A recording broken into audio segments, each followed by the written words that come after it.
প্রিয় শিক্ষার্থীরা, আশা করছি সবাই ভালো আছো। লার্ন উইথ মনিরের আরও একটি নতুন ক্লাসে তোমাদের স্বাগতম। আমি আজকে আলোচনা করব সপ্তম শ্রেণীর ডিজিটাল প্রযুক্তি বইটির শিখন অভিজ্ঞতা 1 এর সেশন 7 উপস্থাপন সফটওয়্যার শিখে কন্টেন্ট তৈরি।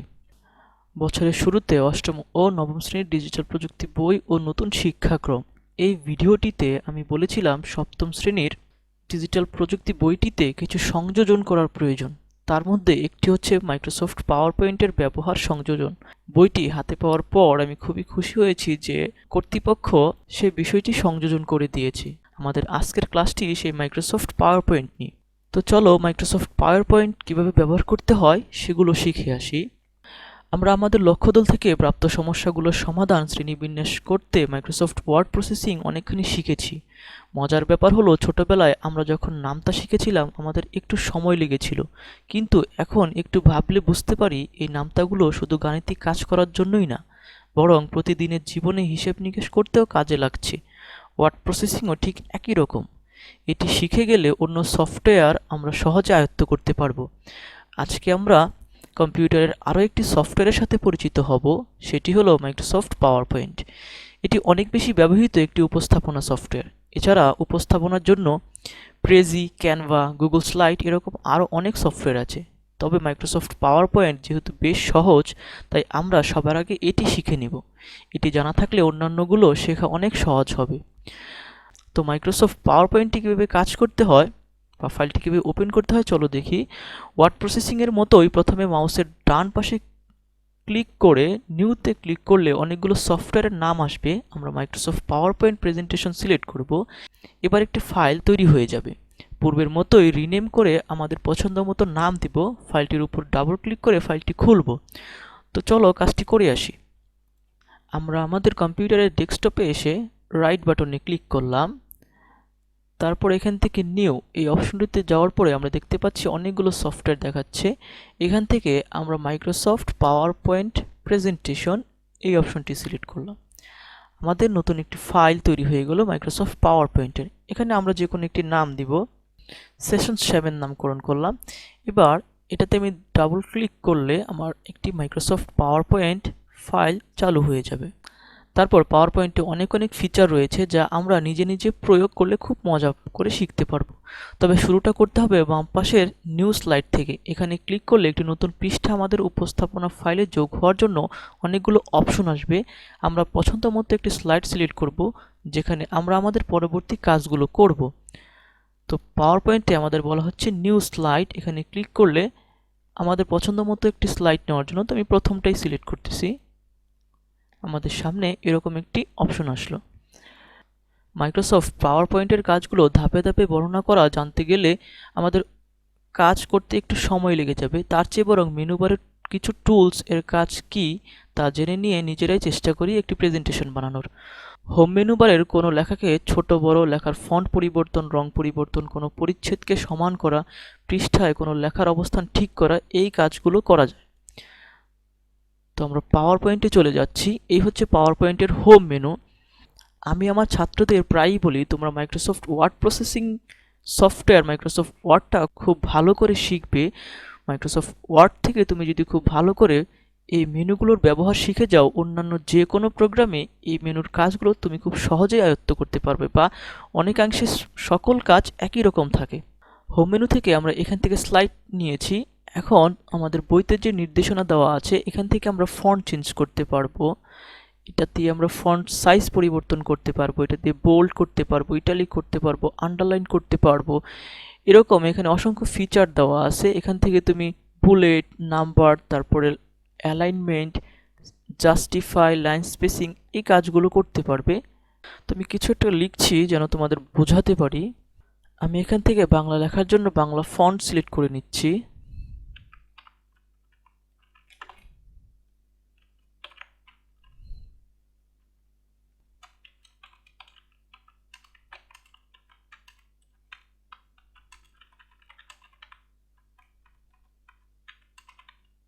এখন এই লেখাটুকু সিলেক্ট করার পর এটাকে যদি আমরা বড় করতে চাই তাহলে আমরা এখান থেকে বড় ছোট করতে পারি। এই লেখাটুকুকে বোল্ড করতে চাইলে আমরা বোল্ড করতে পারি, ইটালিক করতে চাইলে ইটালিক করতে পারি, আন্ডারলাইন করতে চাইলে আন্ডারলাইন করতে পারি, ফন্ট কালার চেঞ্জ করতে চাইলে এখান থেকে ফন্ট কালার চেঞ্জ করতে পারি। এরকম অসংখ্য কাজ এখানে দেওয়া আছে যেটা এক ভিডিওতে শেষ করা সম্ভব হবে না। আমরা পরের ধাপে চলে যাই। তারপর আছে ইনসার্ট। মেনুবারে ছবি, ছক, বক্স, আইকন ইত্যাদি বসানো যায়। সর্বডানে মিডিয়া মেনু থেকে আমরা ভিডিও এবং অডিও যুক্ত করতে পারি। এক্ষেত্রে আমার কম্পিউটারে এই ছবি, ভিডিও বা অডিও আগে থেকে সেভ বা জমা রাখতে হবে। কন্টেন্ট তৈরির ক্ষেত্রে ইনসার্ট মেনুবার সবচেয়ে বেশি কাজে লাগবে। তো চলো আমরা ইনসার্ট মেনু দেখে আসি। ইনসার্ট মেনু, এই হচ্ছে আমাদের ইনসার্ট মেনু। এখানে ক্লিক করলে আমরা ইনসার্ট মেনুর কাজগুলো দেখতে পাচ্ছি, যেখানে আমাদের নিউ স্লাইড নেওয়া, টেবিল সংযোজন, পিকচার সংযোজন। তো আমি একটি পিকচার সংযোজন করে দেখাচ্ছি। তো আমাদের পিকচার সংযোজন করার জন্য আমরা এই অপশনটিতে ক্লিক করব। তারপর আমাদের কম্পিউটারের যেইখানে ছবি আছে সেখান থেকে আমরা ছবিটি সিলেক্ট করব এবং ইনসার্ট বাটনে ক্লিক করব। তাহলে এই ছবিটি আমাদের এই প্রেজেন্টেশন প্রোগ্রামে চলে আসবে। এখন আমরা আমাদের এই ছবিটিকে প্রয়োজন মতো ছোট বড় করে আমাদের প্রেজেন্টেশনে অ্যাড করে দিতে পারি বা সংযোজন করে দিতে পারি। এখন এই ছবিটি অ্যাড করার সাথে সাথে এখানে আমরা একটি ফরম্যাট মেনু পেয়ে যাব, যেখান থেকে আমরা ছবিটিকে আরও অ্যাডজাস্ট করতে পারবো। আমরা এখান থেকে কালার অ্যাডজাস্ট করতে পারবো, ছবিতে ফ্রেম অ্যাড করতে পারবো।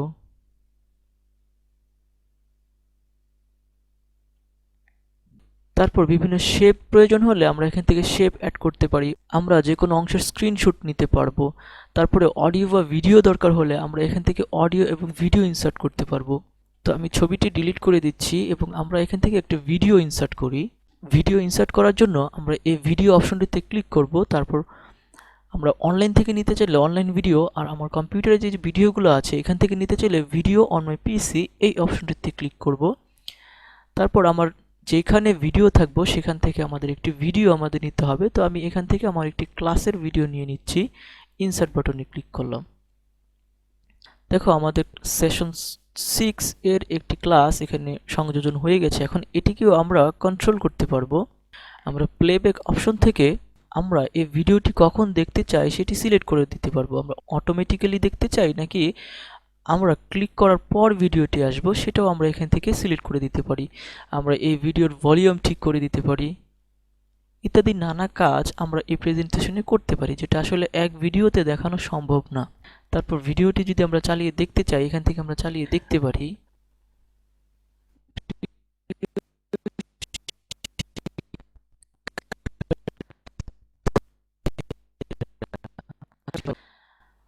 আমরা পরের পাঠে চলে যাই। তারপর আছে ডিজাইন মেনুবার থেকে আমরা আমাদের প্রেজেন্টেশনের ডিজাইন বাছাই করতে পারবো। তো ডিজাইন মেনুতে যাওয়ার পরে এখানে আমাদের জন্য কিছু ডিজাইন দেওয়া আছে। আমরা যে কোনো ডিজাইন সিলেক্ট করব। সিলেক্ট করার পর আমরা এই ডিজাইনটা এখানে দেখতে পারবো এবং এই ডিজাইনের বিভিন্ন কালার কম্বিনেশন আমরা এখানে দেখতে পারবো।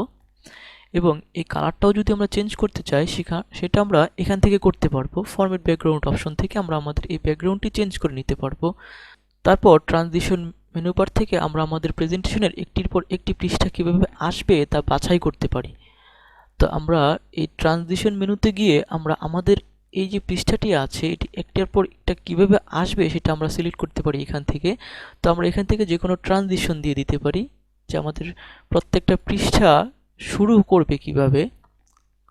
তো এই ট্রানজিশনগুলো তোমার পছন্দ না হলে এখানে মোর ট্রানজিশনে আরও অনেকগুলো ট্রানজিশন দেওয়া আছে যেগুলো থেকে তুমি পছন্দ মতো কাজ করতে পারবে। কম্পিউটারে কিছু সাউন্ড ইফেক্ট দেওয়া আছে, তুমি ইচ্ছা করলে এখান থেকে সাউন্ড ইফেক্ট ব্যবহার করতে পারো, যেটা তোমার প্রিভিউ দিয়ে শুনতে পারবে।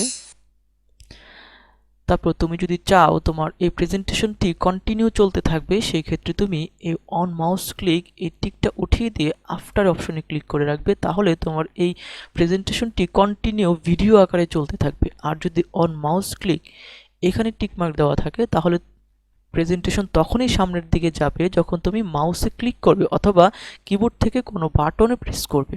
তারপর অ্যানিমেশন বারটি সবচেয়ে মজার। যে কোনো লেখা, ছবি, আকৃতি ইত্যাদি যুক্ত করার পর এগুলোকে বিভিন্ন ডিজাইনে চলনশীল করা সম্ভব। অ্যাড অ্যানিমেশন টুলে ক্লিক করে এটি তিনভাবে ব্যবহার করা যায়। ছবি, লেখা বা আকৃতিটি কিভাবে আসবে ছবি লেখা বা আকৃতিটি স্লাইড বা পৃষ্ঠায় কিভাবে থাকবে, ছবি লেখা বা আকৃতিটি স্লাইড বা পৃষ্ঠা থেকে কিভাবে চলে যাবে। এই 3 ধরনের অ্যানিমেশন তোমরা দিতে পারবে। তো চলো সেটি দেখে আসি। তো মনে করো আমি এই লেখাটিকে বিভিন্ন অ্যানিমেশন দিতে চাই। সেটি করার জন্য আমার এই লেখাটুকু সিলেক্ট করা থাকতে হবে। সিলেক্ট করা থাকা অবস্থায় আমি অ্যানিমেশন অপশনটিতে যাব।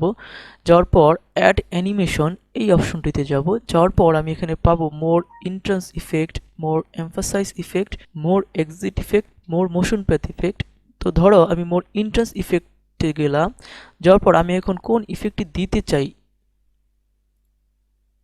এখান থেকে আমি সেটা সিলেক্ট করে দেব।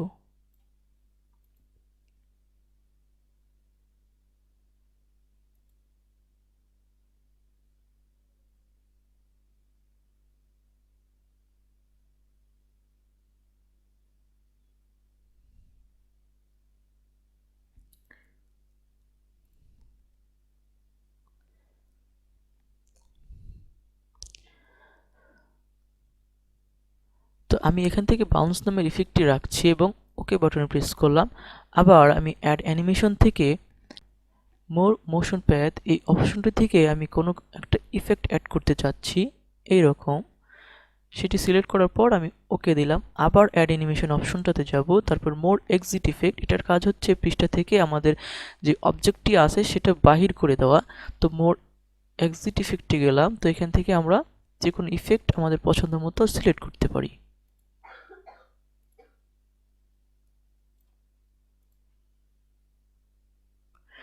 তো আমি এই ইফেক্টটি রাখছি, ওকে দিলাম। এখন এই অ্যানিমেশনটি যদি আমি ভিডিও আকারে দেখতে চাই তাহলে স্লাইড শো এই মেনু থেকে ফ্রম বিগিনিং এখানে যদি আমি ক্লিক করি আমি দেখতে পারবো আমি কি ধরনের একটি অ্যানিমেশন তৈরি করেছি।